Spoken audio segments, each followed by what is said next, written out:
Buenas tardes, maestro y doctor Lorenzo Meyer. Estamos en el programa de reeducación en tiempos de COVID. Supimos por un periodista amigo nuestro, Arturo Sandoval, al que leímos que andaba usted en Chiapas y regresó a la Ciudad de México a votar, pero que usted, que ha votado durante muchos años, no encontraba su casilla. Y luego leemos al señor Lorenzo Córdoba y nos dice Lorenzo Córdoba, todo fue un éxito. El INE hizo todo con pulcritud, exactitud y precisión para que estuviera la consulta. Pues hay una contradicción entre lo que nos dice Arturo Sandoval, usted nos dará su versión, lo que también dice Sabina Berman y lo que dicen otras personas que no encontraban sus casillas. ¿Por qué el señor Lorenzo Córdoba entonces hace esas afirmaciones tan categóricas? ¿Qué dice usted, maestro Lorenzo Meyer?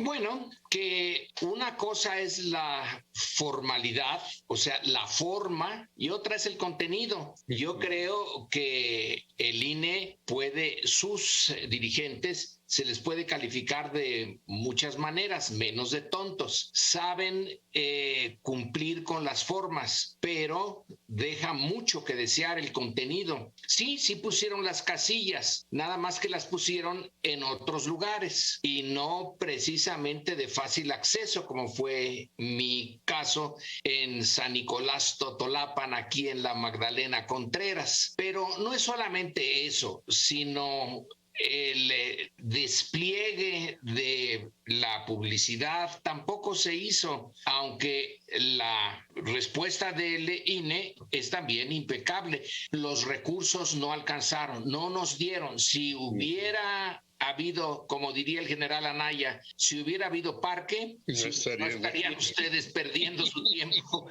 en buscar las casillas. Creo que se cubrieron bien las formas, pero una cosa es la forma y otra es el contenido. Pero sin embargo, quizá dejemos de lado al INE, que hizo todo lo posible por que tuviera un bajo perfil la consulta, pero el alma misma de la consulta estaba mal. Empezamos este ensayo de la primera consulta ya de acuerdo a la Constitución con muchos problemas. Para empezar, toda consulta debe de estar centrada en una pregunta simple, clara, que todo ciudadano pueda entender, o bueno, que al menos el 99.9% de los ciudadanos puedan entender. En este caso, realmente la pregunta fue transformada de tal manera por el aparato jurídico, es decir, por la Suprema Corte, que era muy difícil entenderla. Me hizo recordar ese pequeño trabalenguas de cuando yo digo, no digo, Diego, pues exactamente. Cuando yo pongo esta pregunta, no pregunto lo que usted puede entender de la pregunta. Lo que está detrás es la propuesta inicial, someter a algún tipo de juicio a los responsables de dirigir al Estado y al régimen mexicano durante varios sexenios y que nos dejaron una herencia muy desagradable. Creo que los que fuimos a votar sabíamos eso, habíamos traducido la pregunta, pero otros no. Entonces, si no se sabe bien qué es lo que está en discusión, ¿cuál es el sentido de ir a votar si no entiendo lo que estoy votando? Ese es un problema. El otro problema es hasta más complicado y ese atañe al presidente. Él propuso la consulta desde la campaña, si mal no recuerdo. Sí. Y luego ya cumplió la promesa de empujarla, pero nos dice: yo no voy a votar. Bueno, si él no va a votar, entonces mucha gente se ha de haber preguntado, bueno, y entonces, ¿por qué yo sí? Para una pregunta que no entiendo y el presidente no va a votar, y si va a votar, en caso de que votara porque no está cerca de la casilla que le corresponde, porque no hay casillas especiales, porque el INE dice que no había dinero para ponerlas, entonces ¿cuál es la posición del presidente? No es difícil, si uno se mete un poquito más, entender que él no quiso aparecer como la punta de la venganza él quería, como jefe de Estado, estar al margen, pero tenía que cumplir con esa propuesta, que además era una demanda, es una demanda, y supongo que seguirá siendo una demanda del grueso de los ciudadanos.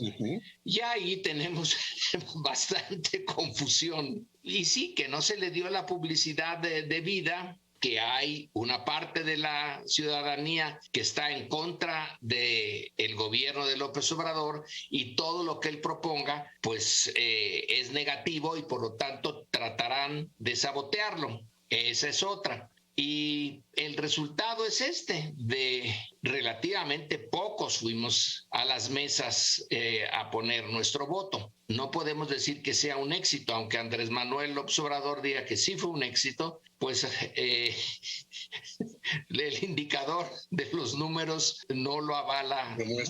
Demuestra otra cosa. Sin embargo, algunos, maestro Meyer, han dicho, bueno, sí, no fue lo que se esperaba, pero es una votación casi como la que sacó el PAN en 2018, 4 veces o 5 veces la que sacó el PRD en esas cuestiones. Entonces, hay una ciudadanía que está atenta con todas los obstáculos o las vallas que se le pongan para decir: queremos que haya una nueva situación en derechos humanos, en castigo a una serie de personas corruptas. Acabamos de ver el caso de Israel Vallarta, acabamos de ver el caso de Lidia Cacho, después de 16 años que exoneran a Kamel Nassif. Acabamos de ver un acto en la colonia Narvarte pidiendo justicia para Nadia Vera, Rubén Espinosa y las 3 muchachas que asesinaron. O sea, somos un país de una injusticia brutal.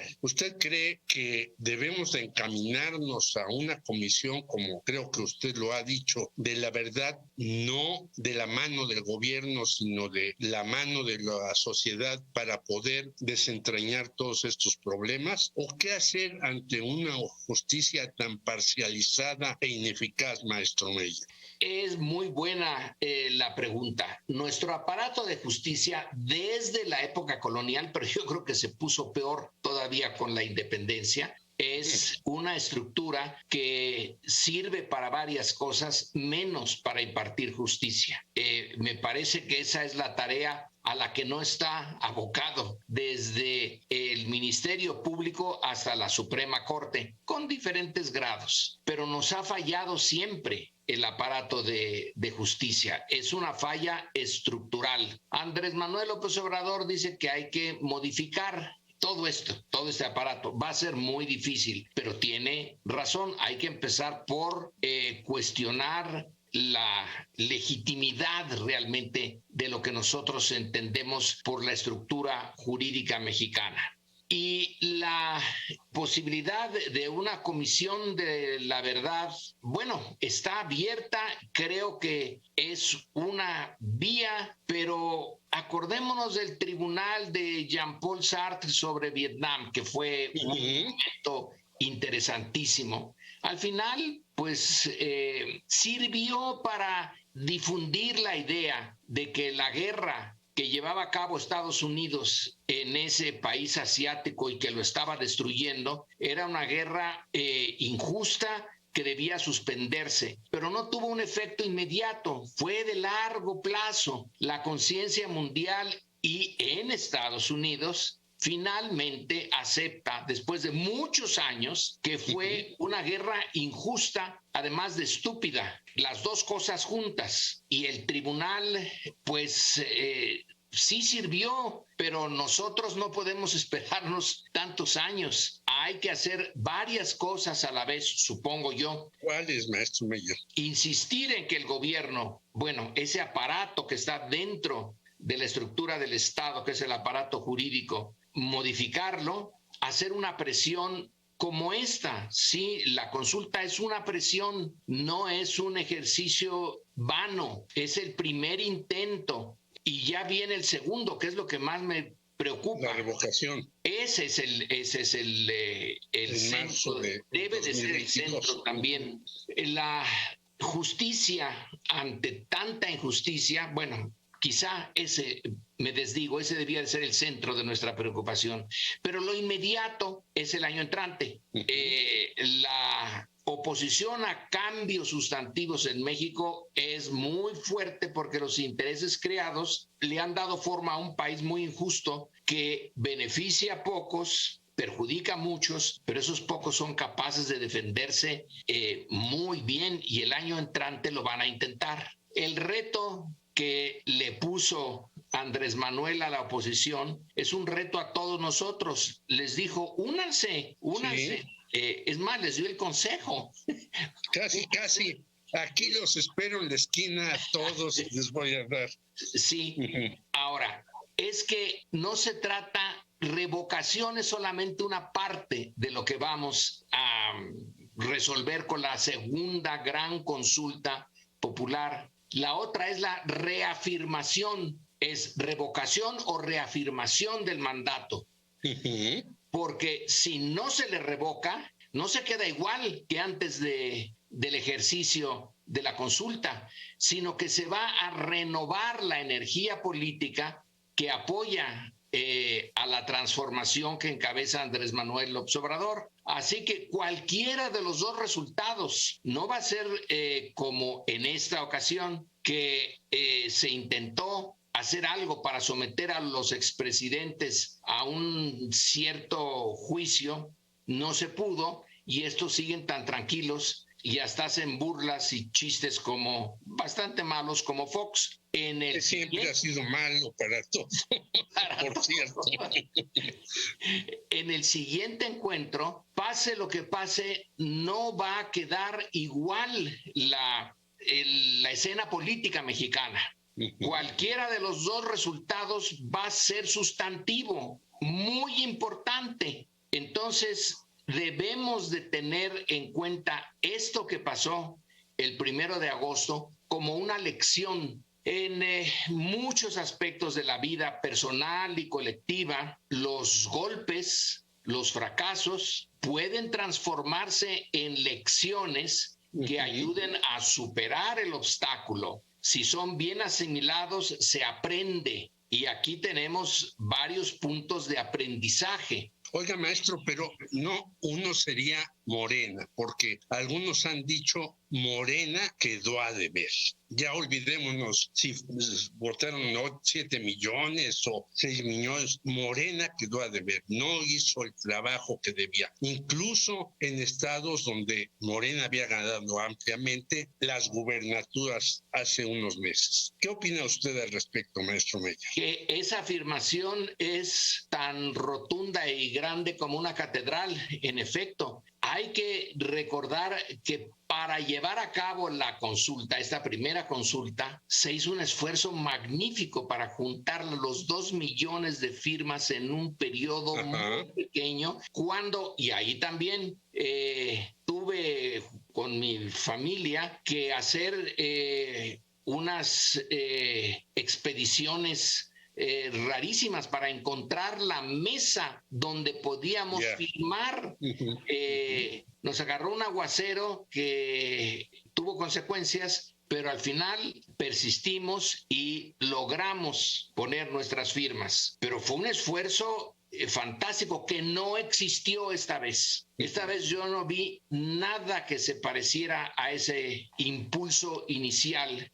Y sí, sin su partido, Andrés Manuel López Obrador está amarrándose una mano en su lucha, porque el partido es el que debe en muchas ocasiones de ir por delante, no el presidente. Claro. El presidente tiene un encargo tan difícil y tan peculiar que el pleito directo lo debe de tener el partido, y no es el caso. Aquí quien está partiéndose el alma 5 días a la semana en las mañaneras es Andrés Manuel, no su partido. Su partido quién sabe dónde esté.